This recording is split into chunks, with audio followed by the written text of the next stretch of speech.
کیا جائے. اور ایک اور اہم بات یہ ہے کہ یہ جو حال ہی میں ہندوستان اور چین کے درمیان جس علاقے میں یہ کچھ سرحدی جھڑپیں ہوئی ہیں اور کشیدگی ہے، یہ علاقہ کراکرم ہائی وے کے بہت قریب ہے، یعنی کہ گلگت بلتستان کے بہت قریب ہے. تو کیا ہندوستان کی طرف سے کراکرم ہائی وے پر قبضہ کرنے کی کوئی کوشش کی جا رہی تھی اور چین نے اس کوشش کو ناکام بنا دیا؟ اس پر بھی آج ہم بات کریں گے. گفتگو کا آغاز کریں گے وزیر خارجہ شاہ محمود قریشی صاحب سے.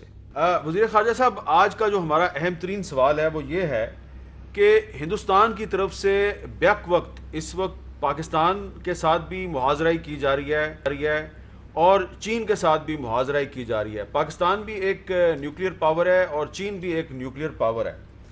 تو یہ جو ہندوستان کی جو میڈنس ہے، کیا اس کو ہم صرف میڈنس کہیں گے یا اس کے پیچھے کوئی میتھڈ بھی ہے؟ دیکھیے، میں سمجھتا ہوں کہ امیر صاحب، ہندوستان میں جو ایک حکومت آئی ہے وہ ان کا ایک اپنا نظریہ ہے، اور ان کا نظریہ جو ہے وہ بیس کرتا ہے ہندو راشٹرا.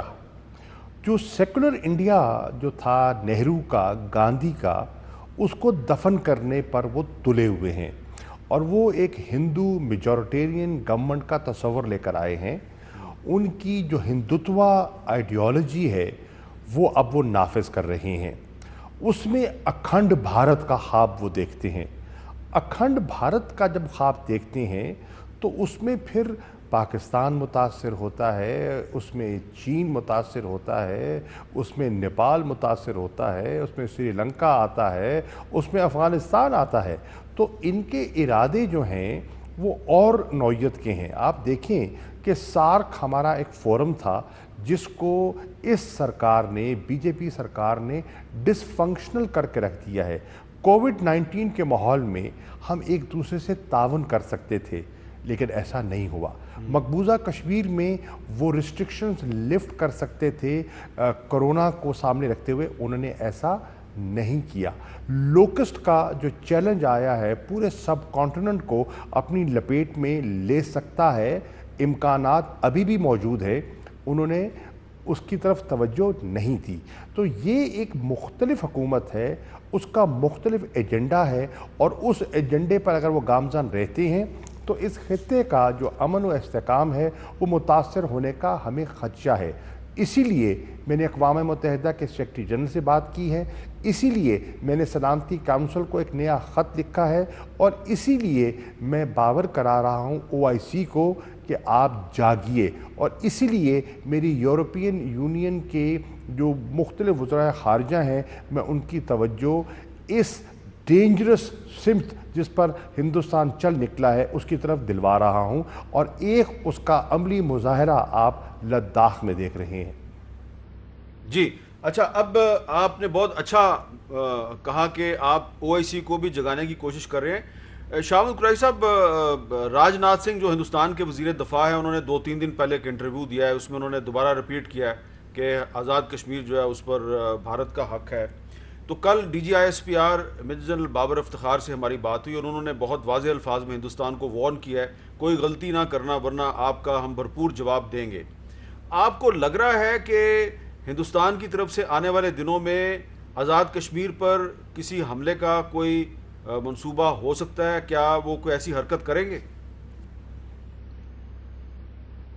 میر صاحب وہ بہانے تلاش کر رہے ہیں اور وہ جواز پیدا کرنا چاہ رہے ہیں فالس فلیگ آپریشن کا، اور ہمیں اس کے اشارے بڑے واضح دکھائی دے رہے ہیں، اور اس کی بہت سی وجوہات ہیں، تفصیلات میں جا نہیں سکتا، لیکن بالکل ان کے آپ عزائم جو ہیں اچھے دکھائی نہیں دے رہے، اور فالس فلیگ آپریشن کا ہم خدشہ جو ہے اس کو رول آؤٹ نہیں کر سکتے.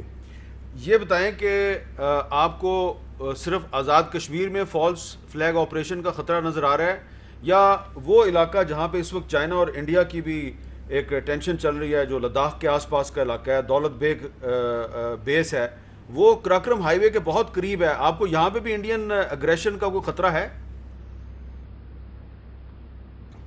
دیکھیے، وہ اس وقت آپ کے علم میں ہے کہ چین اور ہندوستان کی گفت و شنید چل رہی ہے، ان کے میکنزمز موجود ہیں.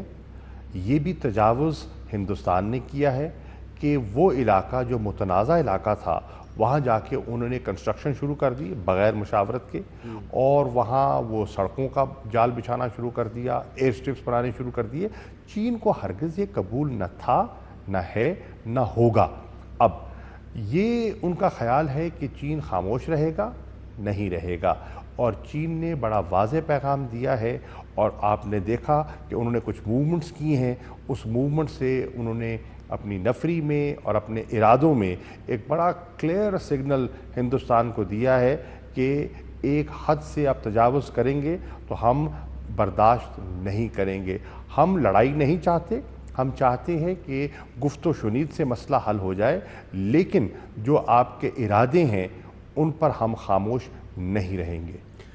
شاہ محمود قریشی صاحب, پرائم منسٹر عمران خان صاحب بھی کہہ چکے ہیں, آپ بھی کہہ چکے ہیں کہ مودی جو ہے وہ ہٹلر کی پالیسیز پر عمل پیرا ہے. تو اگر مودی واقعی ہٹلر ہے تو اس ہٹلر کو روکنے کے لیے اس وقت دنیا کو ایک ونسٹن چرچل کی ضرورت ہے, ایک ایسے اتحاد کی ضرورت ہے جس کو ونسٹن چرچل نے لیڈ کیا تھا اور ہٹلر کو شکست دی تھی. وہ ونسٹن چرچل کہاں پہ ہے, کہیں آپ کو نظر آ رہا ہے؟ دیکھیے, انشاءاللہ ایک بات تو یہ ہے کہ ہندوستان کے معاملے پر, کشمیر کے مسئلے پر قوم متفق تھی, متفق ہے اور انشاءاللہ رہے گی. اگر ہمارے پاکستان پر کوئی چڑھائی کرتا ہے تو مجھے یقین ہے, ایمان کی حد تک یقین ہے کہ پاکستان کا ہر طبقہ جو ہے وہ حکومت وقت کے ساتھ اور افواج پاکستان کے شانہ بشانہ دکھائی دے گا. اس کے ساتھ ساتھ میں نے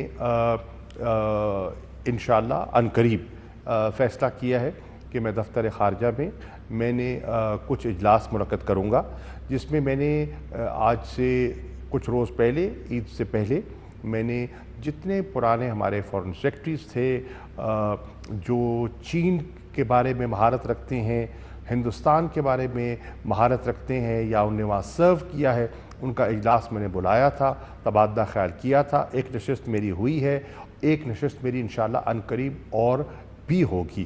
جو نئے حالات ہیں ان کو سامنے رکھتے ہوئے, افغانستان کی صورتحال ہے اور وہاں ہندوستان کا جو سپوائلر کا رول ہے اس کو سامنے رکھتے ہوئے, کشمیر کی صورتحال, لداخ کی صورتحال, اور جو ایک پوری ایک آپ کو اس خطے میں ایک ری الائنمنٹ دکھائی دے رہی ہے, اس کو سامنے رکھتے ہوئے ہم نے, ہمارے پاس کیا آپشنز ہیں, ہم نے کیا